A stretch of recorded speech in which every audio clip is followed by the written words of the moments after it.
Everyone, welcome back to the Digital Deep Dive Show, episode number 24 with me, Reed Daly.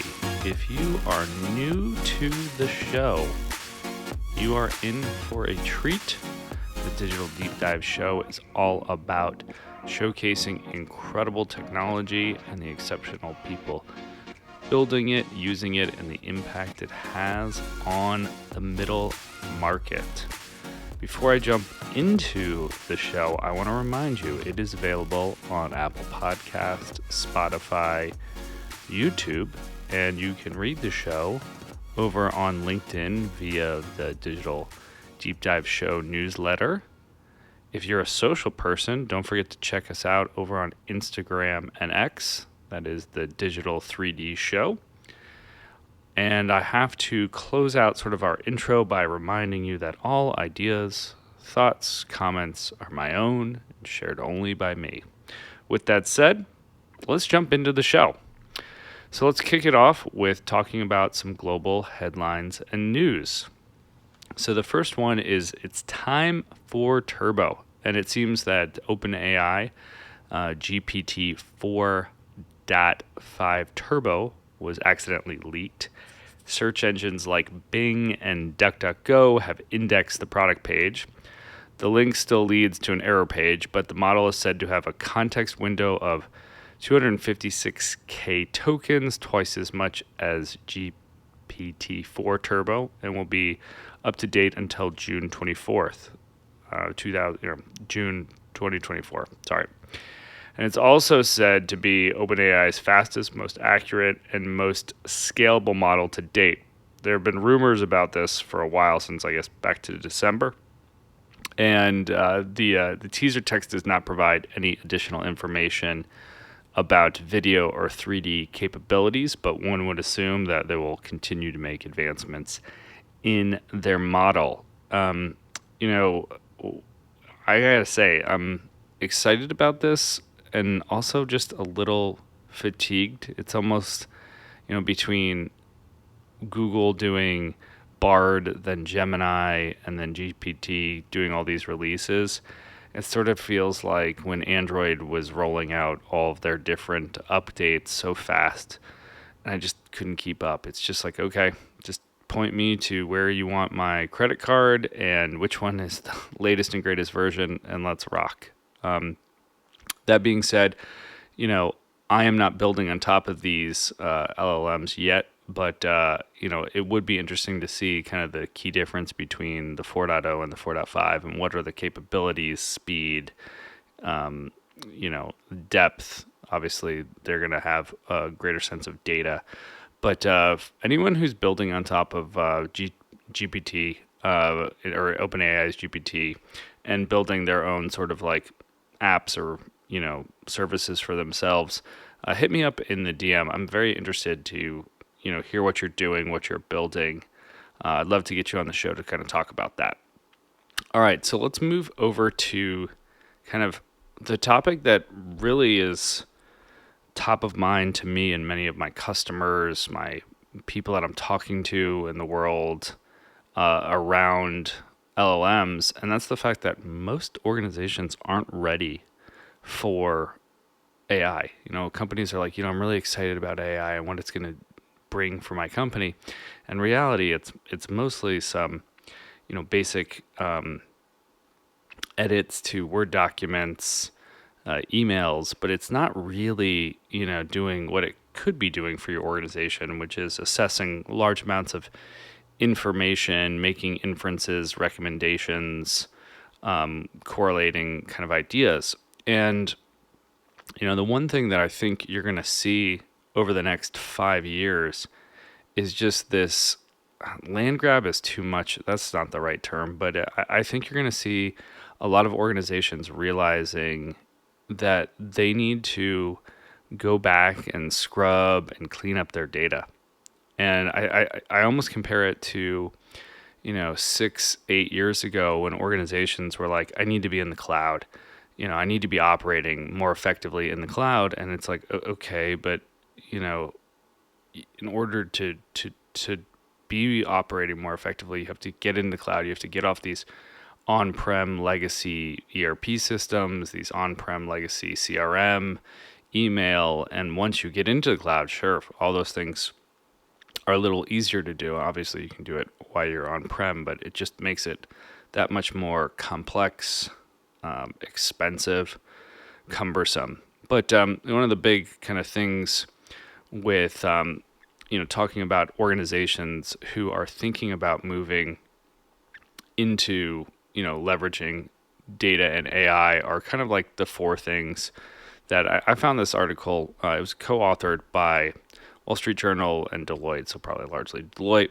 And it's like the four things are, is the customer data reliable, indexed, and usable by large language models? How can organizations maintain customer trust and ensure regulatory compliance? Is the customer data compiled into a single platform or because multiple makes it harder? And how can organizations monitor generative AI outputs for accuracy and relevance? These are sort of the four topics that organizations are really wrestling with. And these are things that, all these consulting firms are going to be helping organizations work through over the next 3 to 5 years to get them kind of primed for AI. And so, back to like my analogy, and maybe a better analogy instead of the on-prem is just, once you go live with, let's say, an insert project, right? So, you spent all this money, you went live with an ERP or a CRM, and you're like, okay, all the magic's going to happen, the value is going to be created. No, it's like you just set the foundation. And now you're going to have to learn how to do prompting, learn how to make inferences, learn what the data is saying, learn how the data changes when you get better at making prompts. And so I think a lot of organizations are going to really struggle with this just because it's going to be so cumbersome in terms of time. I also think the change management aspect of this is going to be extremely challenging for organizations. That's one of the things that I hear when I talk to people. It's like, yeah, I've started using AI, and I'm like, yeah, but how good are your prompts? How much, in a similar fashion to, years past where we used to, share the good PowerPoint decks or the good Excel models. I think you're going to start to see people have the good prompts that they'll share or hoard or, only share to their friends or whatever. But, for organizations that are looking to get into AI, but realize and recognize that they've got this data problem, give me a buzz. I can talk to you about what we're seeing in the mid-market in this space and how organizations are thinking about cleaning up the data, getting them their house in order, if you will. All right, so let's talk about kind of, I guess it's awards show in the media space. Let's talk about what's going on with some of my friends over at AGC. AGC Partners is an organization.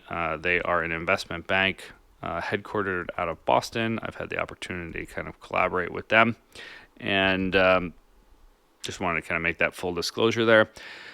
They released their 2023 tech year-end report. So if you head over to their website, and I've got it linked into the LinkedIn show notes, or LinkedIn newsletter rather, you can download it or get an access sent to you. But as we make it through kind of Groundhog Day is what they call it out, with no shadow over the furry friends and leaving winter behind, our sights are now set on spring and looking at the underlying technology company performance in 2024. Much like 2023, with the private market investors and buyers hyper-focused on fundamentals and underlying unit economics, the tech operators and owners continue to scramble to optimize operations, performance, and efficiencies in the face of lower overall revenue growth.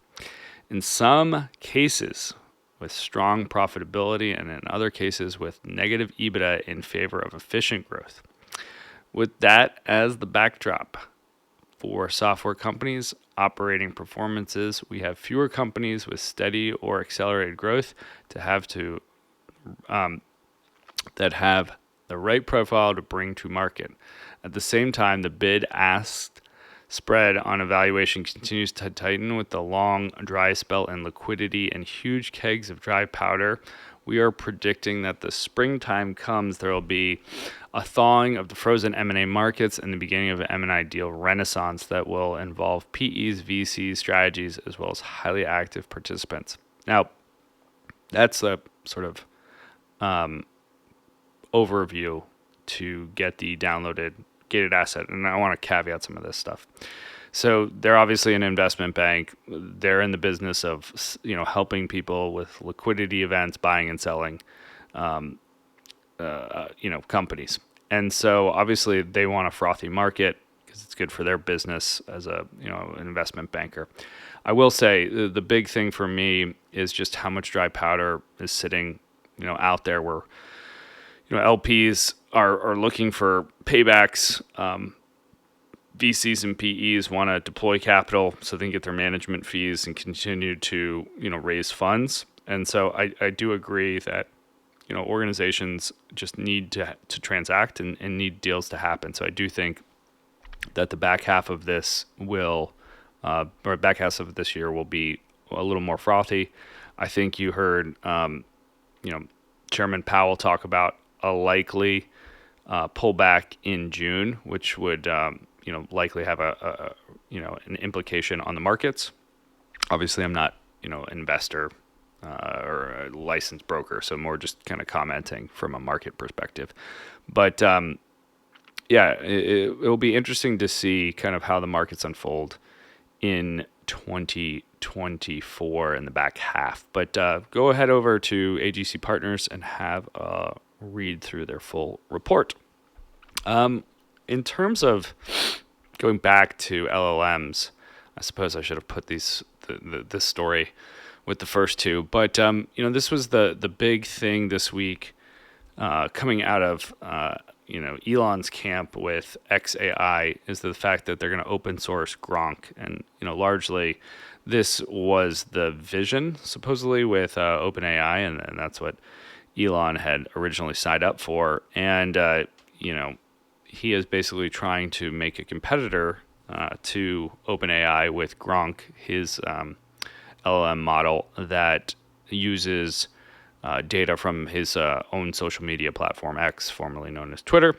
And so at the time of recording this, Gronk is not open source, but there was the promise of making it open sourced this week. And it will be interesting to just see, one, if that actually comes to fruition, and two, what sort of pressures does this put on other organizations to follow suit? And was this done because was it a strategic move, or was this really just like a way to deflect regulators, or is this just a way to put pressure on competitors? So only time will tell, but it will be interesting to see how the world leverages Gronk and how it continues to grow, and if having X is sort of the secret sauce for Elon and his team, because they have access to that robust data pool. Story number 5 is just really repping my home team. I mentioned at the start of this podcast, this is my show, but I obviously have a day job with Cone Resnick. We're a tax audit advisory firm servicing the middle market. I'm really fired up and just proud of the team. So last year we almost closed 700 deals, a combination of buy side, sell side, spanning various sectors. I've been very much part of our deal team, helping on buy side and sell side deals, and just really fired up about the velocity of deals that we've done and just the amount of people that we've helped with their business, either buying and selling it, and just continue to be proud to be a part of that. So if you want to learn more, what I'll do is I'll link over to our transaction page, as well as kind of just put an infographic of the deals and kind of percentage by industries, just so you can get a understanding of kind of like what we're doing, and just give me a buzz. Next up, we're going to do a little bit of a company spotlight. So last week I was on the road. I split my time between downtown Chicago, which funny enough, I consider as being on the road just because it's a freaking 45-minute train ride for me. But I was in Chicago and then over in Boston. And I was at a deal conference or deal makers conference, and it was interesting because oftentimes I go to these and they're much more about reviewing deals. And this one was a little bit about talking about deals, but more about just like operating, executing kind of war stories. And there was a bit more programming behind it. And I got the opportunity to sit in and listen to a number of panels. And one of the moderators was the CEO of the Kataten Group. And so this is the Kataten Group is a program that helps CEOs and C-level executives reach their next level.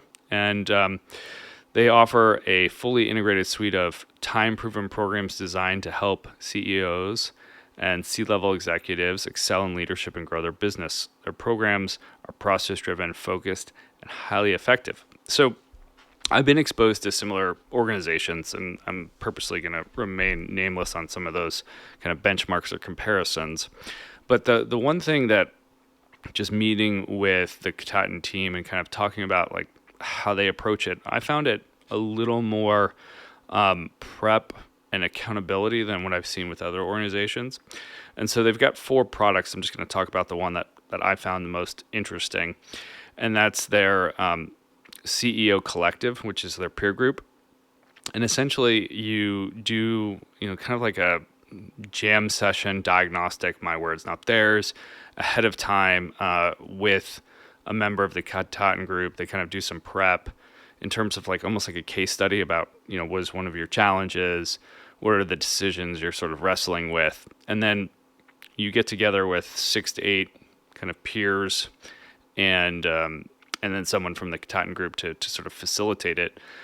And you walk, basically present your challenge and kind of your considerations, and then you get feedback from the room, and you're not allowed to be defensive. You have to sort of like, I guess, take it or listen. And then you have to sort of rehash 1 or 2 takeaways from those conversations. And then you have to go away and execute in the next month. You have to come back and sort of say, okay, I said this was my problem. We talked about sort of approaches. Here's what I did to execute against this. And it's a little bit more of a hold yourself accountable for it. And I've seen other groups, and there's less of the hold yourself accountable piece, which I thought was pretty interesting. And while I'm not a CEO, I would love to be a part of some of these sessions and just facilitate them. I think, it's increasingly important for CEOs to have fresh perspectives outside of their organization. It's so hard for CEOs to deal with the day-to-day operating challenges and be in the business but also thinking about the business, dealing with the board. And so having sort of like this outside group is really fantastic for CEOs and C-level executives. And so I highly recommend, anyone in the C-suite to check out a group like the Kataten Group. What I've done is I put a link over to their website if you want to learn more about their organization. In terms of a podcast spotlight, it's been a while since we've done one of these, but M&A Science continues. I was exposed to them, I think, back in like 2019 through a colleague of mine, friend of mine, Matt Hennessy, and I was really blown away. It was actually James Harris, who is the principal of corporate development and integration at Google, and he was basically talking the first episode that he recorded with M&A Science was really about applying almost like agile techniques to the diligence process. And he's back. There's a 2-part series, so feature part 1 this week and part 2 next show. But it was, it was really, this one is, practical things about integration of planning and how new companies' success often depends on how well the go-to-market plan is executed, and that, highlighting that the combined company inherits the 2 businesses, customers, products, respective sales and marketing channels. If not planned properly, the combined efforts can lead to customer confusion and lost sales. And so this episode really dives into kind of his thinking and philosophy around that. And so I walked out of listening to that first podcast, and I remember I was still in an executing role on our diligence team and sort of post-merger integration. And we kind of went back and actually had some meetings with our technology team to just like talk through kind of some of the things that they did in and around Agile. And so it had like a real profound effect on me in terms of just my thinking about how we were operating and executing deals, and then helping kind of think through our methodology and kind of benchmarking and demonstrating success both internally and externally to our customers. So I highly recommend having a listen to the integration planning part 1, and like I said, we'll put part 2 up next week, but also going back and listening to that first episode between Kassan, who's the host of M&A Science, also the founder, and James Harris. In terms of on the rise, this is where I kind of feature new sort of tech companies, either in the seed stage or sort of Series A stage. And Gigastar is one of these companies that I read, and then I had to like come back a couple times because I'm still not 100% sure on the monetization strategy for the company, but I'm starting to better understand their sort of go-to-market approach. And so Gigastar is on a mission to empower creators with access to crowdfunding and provide investors with unique revenue-sharing assets in the creator economy, fostering mutual success and innovation. So through the Gigastar Market platform, YouTube creators can offer a percentage of their YouTube channel's future revenue during a drop, a public offering that remains open for a minimum of 21 days. So what does this mean? So like during the drop, investors can purchase rights to a revenue share percentage. After the drop successfully closes, the YouTube creator receives the funds raised, and the investor receives monthly revenue payouts alongside special creator perks, such as access to private Discord channels. After the anticipated 2024 launch of Gigastar's secondary market, whenever an investor sells a CRT, the YouTube creator may be entitled to receive additional seeds, while investors get potential money revenue plus opportunity. Investors may trade their revenue shares percentage, while creators receive additional income from the secondary markets. This is just a unique way to think about content as an asset and kind of buying kind of future revenue potentials from its performance. And so it will be interesting to see, just looking at Gigastar and who signs up on their platform, both from a content creator standpoint as well as from a capital allocator, and how this grows, and how widespread this can go, and can it move beyond YouTube and move over to Meta with Instagram or over in TikTok. But it's an interesting concept. I believe the Gigastar team is largely HQ'd here in my hometown of Chicago. So Gigastar, if you are hearing this, DM me, message me. Love to get you onto the show and kind of talk about your organization, the mission, kind of what you guys are seeing. Like I said, it took me a second to like fully understand the model, and I'd love to kind of double click into it with the team. In terms of events in real life and online, so I've got 2 online events coming up. The first is Business as Unusual, the branding blueprint for business. So this is by Red Caffeine's CEO Kathy Steele and special guest David Carbon, VP President of Lexco Cable Manufacturing. In this session, they will dive into how well-crafted brands can fuel business expansion, discover Lexicon's brand transformation journey, illustrated the critical role of strategy, branding, in redefining the company's market presence. So this is going to be on Thursday, March 21st, so next week, and it's online. And I've got the link to the event in the newsletter, so head there over on LinkedIn. The next one, also, like I said, is an online event. This one is on Tuesday, April 2nd, and it's with the team from Progress Partners, and they're talking about macroeconomic outlook for Q2 2024. So in this one, you can join Managing Director Chris Legg, Progressive Progress Ventures managing partner Adrian Zur and Vice President Brett Chatfield as they share their perspective on the current macroeconomic conditions and the implications for strategic M&A transactions. It'll be an insightful webinar filled with in-depth analysis of the U.S. economy's important KPIs woven into a practical narrative designed for C-suite strategy decision-making. Both of these events I'm very much looking forward to from an online perspective. If you're in the Chicagoland area, there are a number of M&D, so manufacturing distribution events, that are actually in person. And during this, I didn't have a chance to kind of pull together all the details. But what I'll do is I'll be adding those over to my X account.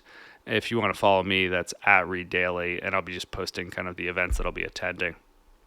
In terms of, wrapping up the show, just a reminder, once again, we're on Apple Podcast, Spotify. Don't forget to subscribe so you can have the episodes automatically downloaded to your device.